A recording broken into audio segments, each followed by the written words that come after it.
పర్వాలేదులే. భగవంతుడు చల్లగా చూసుంటే శోభనం గదిలో నీ కొంగుముడి విప్పాల్సిన వాణ్ణి. డబ్బుందని రామన్నని పెళ్లి చేసుకున్నావు కదా. భిక్షపతి, నేను వదిన్ని. కళ్ళు పోతాయా? పోనీ నిన్ను అనుభవించాక కళ్ళేమిటి? ప్రాణం పోయినా పర్వాలేదు. ఏంట్రా, ఏం చేస్తున్నావు ఇక్కడ? ఏం లేదు నాన్న, పాలేమన్నా ఉంటే ఒక బిందెడివ్వు, నేను కూడా శివలింగం మీద పోస్తాను అంటే నోర్మి అంటుంది. మూసా పోస్తాను వదినా. ఏమా, వాడేమన్నా వాగాడా?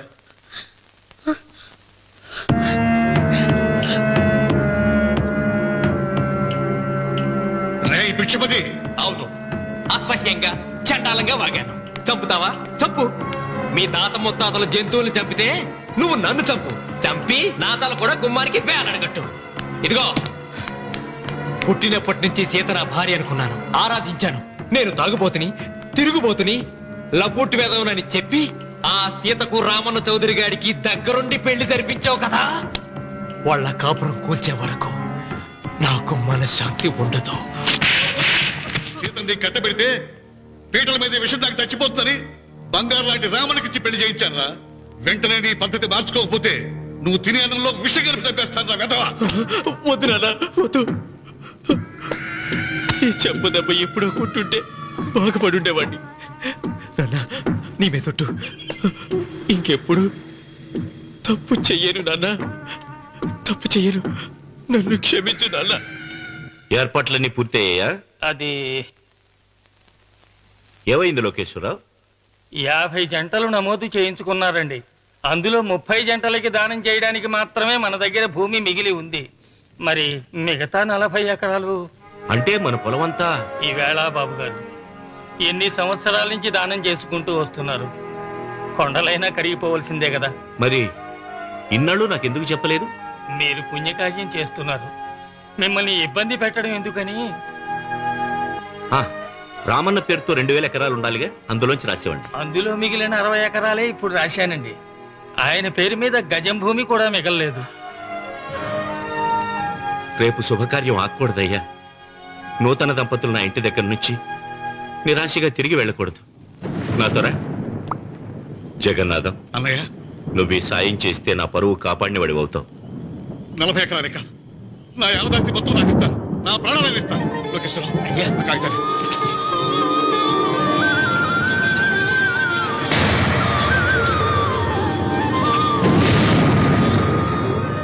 మీ కుటుంబం 10 కాళ్ళ పాటు చల్లగా ఉండాలయ్యా.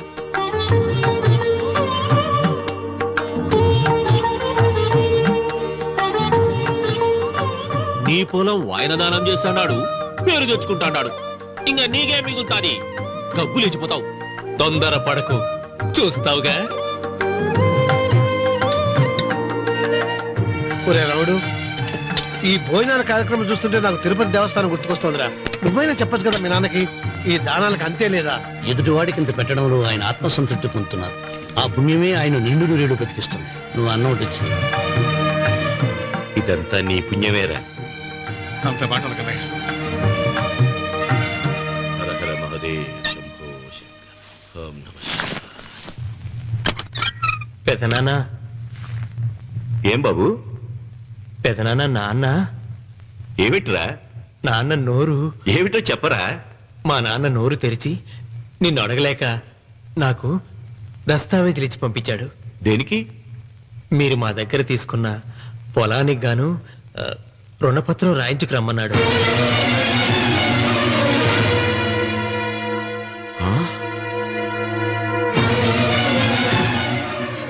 నా తమ్ముడు రుణపత్రం అడిగాడు. అయ్యో, సంతకం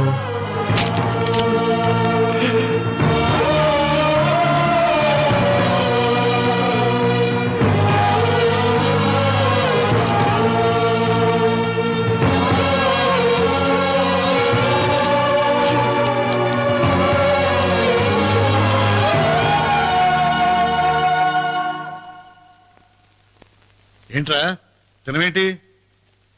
ఓహో, అన్నంలో విషం కలిపి చంపుతున్నానని భయపడి చస్తున్నావా? లేదురే, తిను. ఏంట్రా, నాకేమైంది? నువ్వు అన్నంలో విషం కలిపి నన్ను చంపుతానన్నావు కదా, ఆ పాపం నీకెందుకు అంటగట్టాలి అని నేనే నా అన్నంలో విషం కలుపుకున్నాను నాన్న. పొరపాటుగా పళ్ళాలు మారాయి. నాన్న ఎలాగో చచ్చిపోతున్నావు కదా, నీకు రహస్యం చెప్పనా? ఇంతకు ముందే మీ అన్నయ్య చేత దొంగ దస్తావేజీల మీద సంతకం పెట్టించుకున్నా. వాళ్ళని వీధిలోకి తీసుకొస్తా.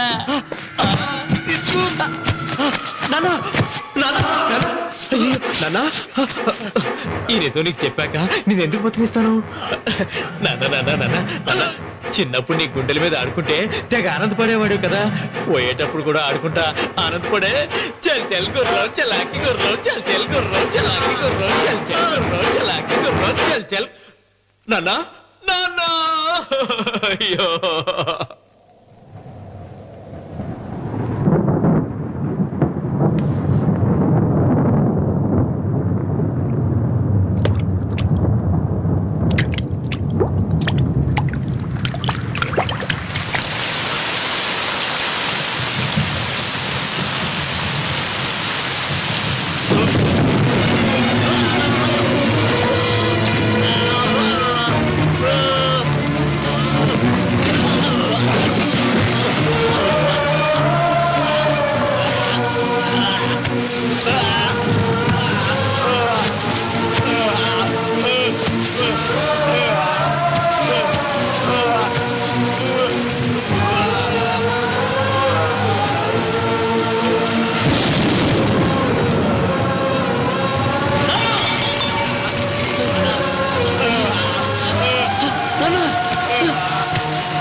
తొందరగా పోనీరా.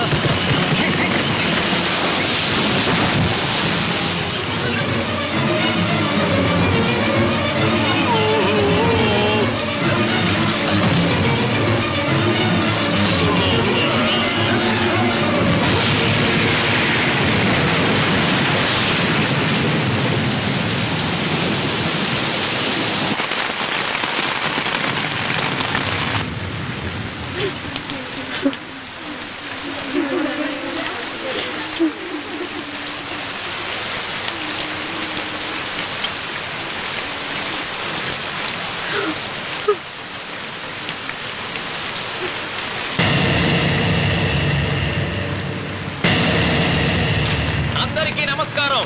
ఇది మా పెదనాన్న సంతకం పెట్టిన దస్తావేజు. అక్కడ మా నాన్న లేడు, ఇక్కడ మా పెదనాన్న లేడు. కానీ మా పెదనాన్న మా నాన్న దగ్గర 50 లక్షల డబ్బు, 40 ఎకరాల పొలం తీసుకున్నాడు. ఏ లోకేశ్వరరావు చెప్పు.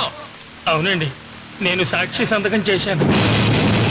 ఈ అప్పు ఎలా తీరుతుందో ఆ ధర్మాత్ముడి శవం అక్కడి నుంచి తీసేలోపు చెప్తే బాగుంటుంది. బిక్షపతి మతుందా నీకు? ఇదేనా అడిగే సమయం?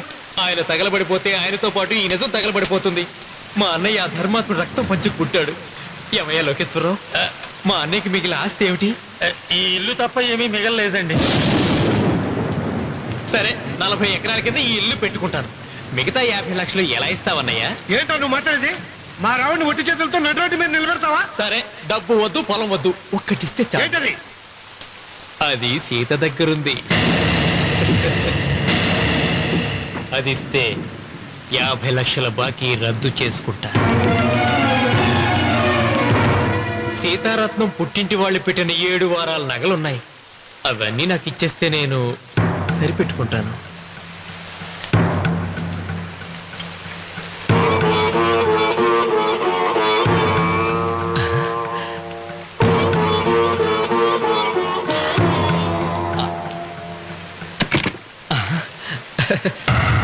అదేమిటి, నీ మెళ్ళ ఉన్న మంగళసూత్రం బంగారం కదా, అది కూడా తీసిపెట్టు. అన్నయ్య తీసేమని చెప్పు. నువ్వు కట్టాల్సిన తాళి మా రావుడు కట్టాలని ఖచ్చితంగా కదా ఈ పని చేస్తున్నావు. తప్పు మాట్లాడుతున్నావు శాస్త్రి. నాకు ఆ తాళి అక్కర్లేదు, ఆ 50 లక్షలు కట్టమను. మీకందరికీ చేతులెత్తి మొక్కుతున్నారు. ఒక ఐదింటి ఇల్లాలి 5వ తరాన్ని కాపాడండి. మీకోసం తన సర్వస్వాన్ని మీకు దానం చేసి కొడుకును ఒట్టి చేతులతో నిలబెట్టారు మా శివరామకృష్ణ గారు. మీరందరూ ఇంటి మూలంగా లాభం పొందిన వారే ఆ ఇల్లాను మంగళసూత్రం తీయకుండా కాపాడండి. దయచేసి మీకు కొంచెం సహాయం చేయండి. భక్తులు నీకేమైనా సిగ్గుండదా? కడుపుకు అన్నం తింటాడావా, గడ్డి తింటాడావా? దానం ఇచ్చినట్టుది తిరిగి పీక్కుంటావా? నీ అమ్మాల పెరుగాల పెట్ట ఊరికేనే ఇచ్చాడా? పుణ్యం కోసం ఇచ్చాడు. సత్యాక తిరిగి ఇవ్వమంటే ఎలాగండి? ఎవడు దానం చేయమన్నాడండి? ఒళ్ళు కువ్వికి దానం చేశాడు. అన్నం పెట్టి తిన్నది కక్కమంటే ఎలాగండి? సొమ్ము తమ్ముడిది సోకేవా అన్నగారు అనుభవించారన్నమాట. ఏమైనా నిలబడి చూస్తాడారు సిగ్గు లేకుండా? ఈయనే ఉంటే మన గుండె అని విక్కుంటారు, మనం వచ్చే పట్టుకొని అడుగు తినాలి. ఏం చూస్తాడే?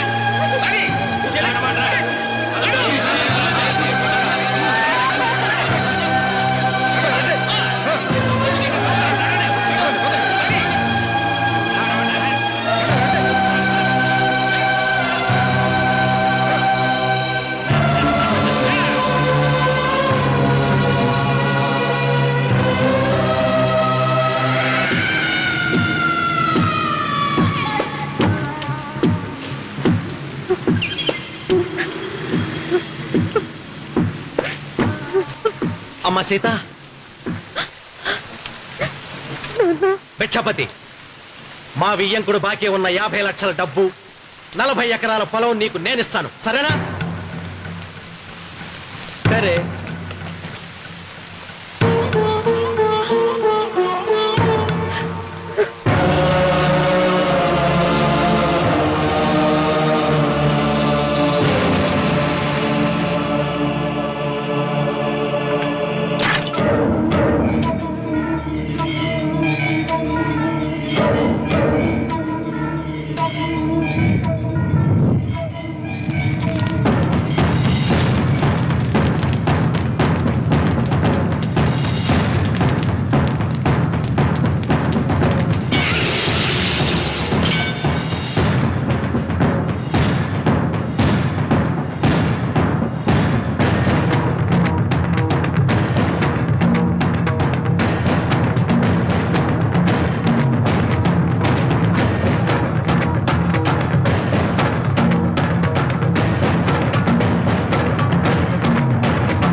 దేవుడా?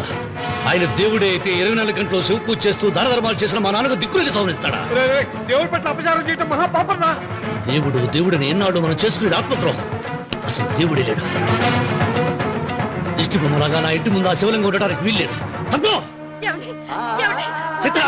మీరు ఆ శివలింగం జోలికి వెళ్తే నా ప్రాణాలు తీసేసి వెళ్ళండి. నా భర్త దేవుడికి అపకారం చేయడం ఈ కళ్ళతో చూసే కంటే మీ కళ్ళ ముందే చచ్చిపోతాను. నన్ను చంపేసండి. నీకు ఇంటి ముందు శివలింగం దేవుడా, నాకు మాత్రం నల్లరాయి. ఈ రోజు నుంచి నేను ఈ వీధి గుమ్మం నుంచి నడవను. ఆ నల్లరాయిని కన్నెత్తి చూడను. ఆ పెరటి గుమ్మమే నాకు వీధి గుమ్మం. ఇది అంగీకరిస్తుంది. నువ్వు నమ్ముతున్న దిష్టి బొమ్మ కోసం కాదా, నీ కోసం.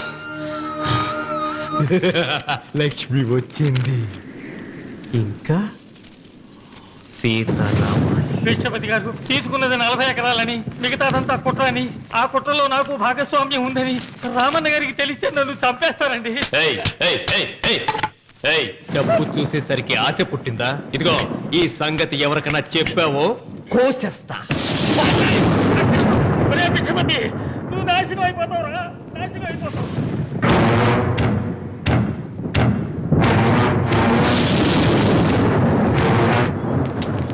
రాత్రి పూట ఎక్కడికి వెళ్తావు నాయనా? నీకు తెలీదమ్మా.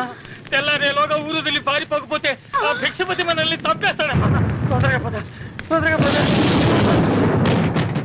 ఊరుదిలి పారిపోతున్నావా లోకేశ్వరరావు? అది నాకంతా తెలుసు. అయ్యా అయ్యా అయ్యా, మీకు ద్రోహం చేశాను, నన్ను క్షమించండి అయ్యా. నేను క్షమిస్తా, మరి భిక్షపతి వదలొద్దు. నీకు ఉపాయం చెబుతా. అన్వర్, నీ ప్రాణాలకు భిక్షపతి మూలంగా ప్రమాదం ఉందని నీ చేతులతో నువ్వే రాసు. నేను కాపాడతాను. దాన్ని జాగ్రత్తగా మడిచి నీ జేబులో పెట్టుకో. అర్థం కాలేదా? నీ ప్రాణాలను నా చేతుల్లో పెట్టావుగా. మీ అమ్మను జాగ్రత్తగా ఇంటికి తీసుకుని వెళ్ళు. వెళ్ళు. వస్తాం బాబు. పదమ్మా, పద.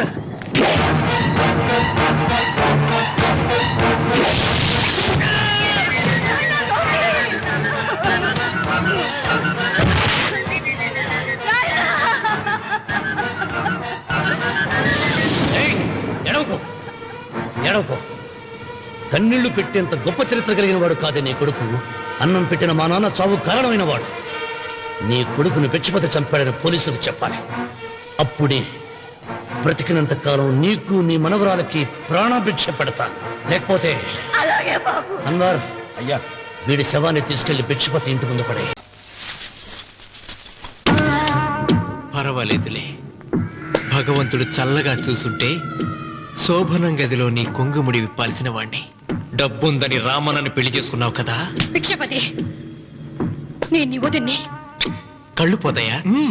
పోనీ, నిన్ను అనుభవించాక కళ్ళేమిటి? ప్రాణం పోయినా పర్వాలేదు. ఏంట్రా, ఏం చేస్తున్నావు ఇక్కడ? ఏం లేదు నాన్న, పాలేమన్నా ఉంటే ఒక బిందెడివ్వు, నేను కూడా శివలింగం మీద పోస్తాను అంటే నోర్మి అంటుంది. మూసా పోస్తాను వదినా. ఏమా, వాడేమన్నా వాగాడా?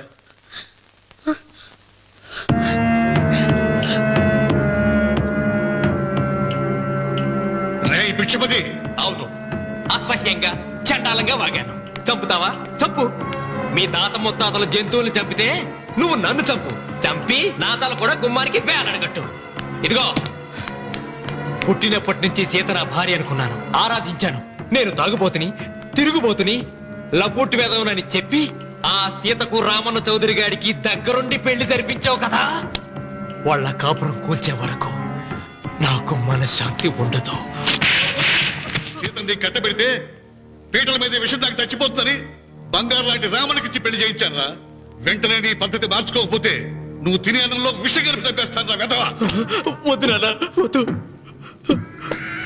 ఈ చెప్పు దెబ్బ ఎప్పుడో కొట్టుంటే బాగుపడుండేవాడిని.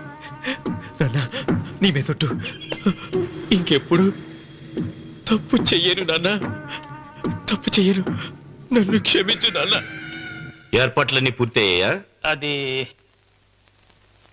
ఏమైంది లోకేశ్వరరావు? 50 జంటలు నమోదు చేయించుకున్నారండి. అందులో 30 జంటలకి దానం చేయడానికి మాత్రమే మన దగ్గర భూమి మిగిలి ఉంది. మరి మిగతా 40 ఎకరాలు అంటే మన పొలమంతా ఈవేళ బాబు గారు ఎన్ని సంవత్సరాల నుంచి దానం చేసుకుంటూ వస్తున్నారు. కొండలైనా కరిగిపోవలసిందే కదా. మరి ఇన్నాళ్ళు నాకెందుకు చెప్పలేదు? మీరు పుణ్యకార్యం చేస్తున్నారు, మిమ్మల్ని ఇబ్బంది పెట్టడం ఎందుకని. రామన్న పేరుతో 2000 ఎకరాలు ఉండాలిగా, అందులోంచి రాసేవాడి. అందులో మిగిలిన 60 ఎకరాలే ఇప్పుడు రాశానండి. ఆయన పేరు మీద గజం భూమి కూడా మిగలలేదు. రేపు శుభకార్యం ఆకూడదయ్యా. నూతన దంపతులు నా ఇంటి దగ్గర నుంచి నిరాశగా తిరిగి వెళ్ళకూడదు. నాతోరా జగన్నాథం. అన్నయ్య, నువ్వు ఈ సాయం చేస్తే నా పరువు కాపాడిన వాడివి అవుతావు. 40 ఎకరాలే కాదు, నా యావదాస్తి మొత్తం నాకు ఇస్తాను. నా ప్రాణాలను ఇస్తాను. లోకేశ్వరరావు, అయ్యా, నా కాగితాలు.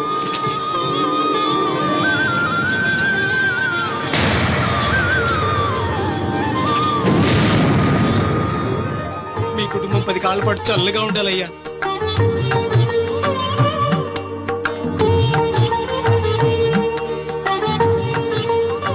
నీ పొలం వాయన దానం చేస్తాడు, పేరు తెచ్చుకుంటాడు. ఇంకా నీకే మిగులుతాది, డబ్బు లేచిపోతావు. తొందర పడకు, చూస్తావుగా. ఒరే రావుడు, ఈ భోజనాల కార్యక్రమం చూస్తుంటే నాకు తిరుపతి దేవస్థానం గుర్తుకొస్తోందిరా. నువ్వైనా చెప్పచ్చు కదా మీ నాన్నకి, ఈ దానాలకు అంతే లేదా? ఎదుటివాడికి ఇంత పెట్టడంలో ఆయన ఆత్మసంతృప్తి పొందుతున్నారు. ఆ పుణ్యమే ఆయన నిండు నూరేడు బ్రతికిస్తుంది. నువ్వు అన్నం వడ్డించి ఇదంతా నీ పుణ్యమేరా.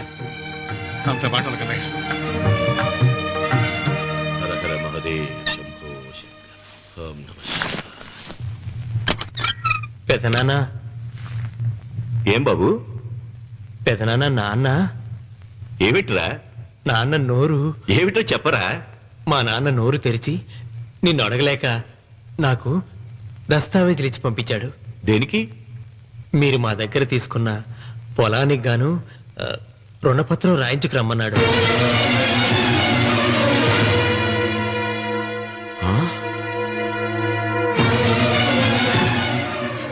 నా తమ్ముడు రుణపత్రం అడిగాడా?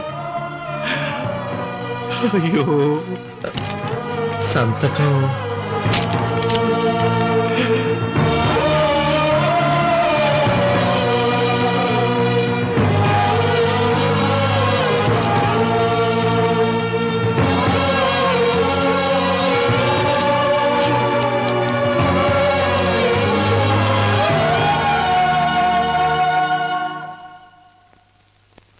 ఏంట్రా తినవేంటి?